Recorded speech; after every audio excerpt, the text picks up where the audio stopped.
Em nome do Pai, do Filho e do Espírito Santo. Amém. Olá, irmãos e irmãs. Hoje, 28 de janeiro de 2026, quarta-feira, terceira semana do tempo comum. Hoje proclamamos o Evangelho segundo Marcos, capítulo 4, de 1 a 20. Naquele tempo, Jesus começou a ensinar de novo às margens do mar da Galileia. Uma multidão muito grande se reuniu em volta dele, de modo que Jesus entrou numa barca e se sentou, enquanto a multidão permanecia junto às margens na praia. Jesus ensinava-lhe muitas coisas em parábolas e, em seu ensinamento, dizia-lhes: Escutai, o semeador saiu a semear. Enquanto semeava, uma parte da semente caiu à beira do caminho. Vieram os pássaros e a comeram. Outra parte caiu em terreno pedregoso, onde não havia muita terra. Brotou logo, porque a terra não era profunda, mas quando saiu o sol, ela foi queimada e, como não tinha raiz, secou.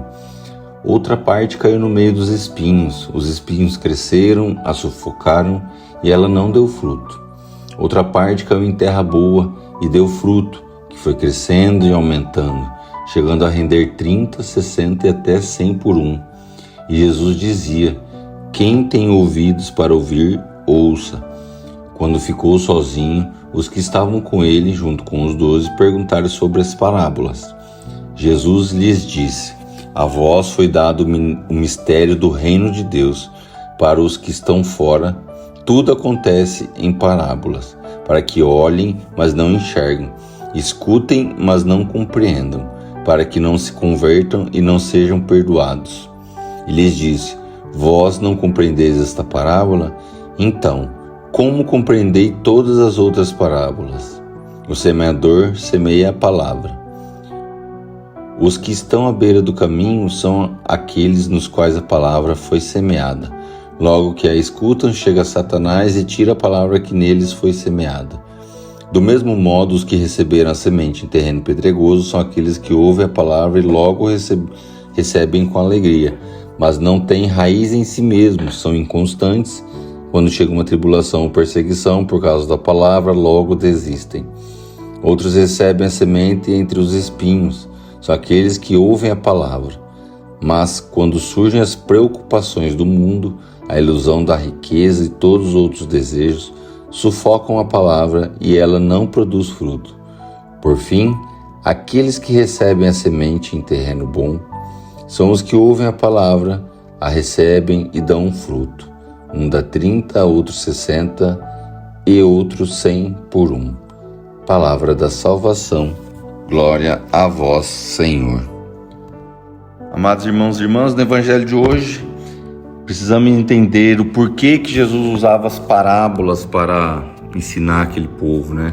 A parábola, quando Jesus falava, nada mais é que uma forma que Jesus achou de pegar situações do cotidiano daquele povo, daquelas pessoas simples, para tentar transmitir algum ensinamento moral, espiritual, alguma coisa do reino de Deus. E os doutores da lei escutavam aquilo lá e não conseguiam tirar nenhum proveito, né? Falando em tirar proveito, daí falando do semeador que saiu a semear. As sementes lançadas é a palavra de Deus lançada no nosso coração. A primeira semente que caiu à beira do caminho, quando a gente escuta a palavra de Deus, mas o nosso coração é muito orgulhoso, é vaidoso, é egoísta, a gente não consegue fazer dar frutos, que são as aves que vêm e comem essa semente, as aves do egoísmo, da vaidade, do orgulho, impede que a palavra de Deus dê frutos em nossa vida. O segundo lugar, o segundo terreno que caiu foi o terreno pedregoso. Aquela alma que escuta a palavra de Deus todo dia, até se sente bem, mas não consegue colocar em prática os ensinamentos de Jesus, não consegue dar frutos. É uma alma rasa, que não consegue se esforçar para ter mais virtude. Escuta o evangelho todo dia, mas eu não consigo mudar. Isso daí é um terreno pedregoso, que essa semente caiu e não consegue dar frutos. E muitas vezes esse terreno pedregoso é acompanhado da gula, dos vícios, dos prazeres, dos apegos, dos bens materiais. E isso vai tornando a nossa vida, a nossa alma, um terreno pedregoso, que a gente não consegue ter tempo para se esforçar pelas coisas de Deus. E também caiu as sementes no meio dos espinhos, os espinhos cresceram. caiu num lugar, até começou a crescer as sementes, só que os espinhos cresceram mais. Os espinhos podemos comparar também hoje aqui com aquelas mágoas que a gente tem dentro da gente, que a gente escuta a palavra de Deus, mas muitas vezes não consegue perdoar, a gente se afasta de Deus, tem um ódio no coração, e isso acaba impedindo, esses espinhos acabam impedindo a semente da palavra de Deus frutificar em nossa vida, se frutificar em obras concretas na nossa vida. Então, que nesse dia possamos analisar qual tipo de terreno é o nosso coração, se é um terreno que pode dar frutos, e o que está me impedindo de ouvir a palavra de Deus e eu tornar algo concreto, uma obra concreta na minha vida, uma mudança, uma metanoia, um gesto concreto que dê frutos da palavra de Deus. Que Deus abençoe você, em nome do Pai, do Filho e do Espírito Santo. Amém.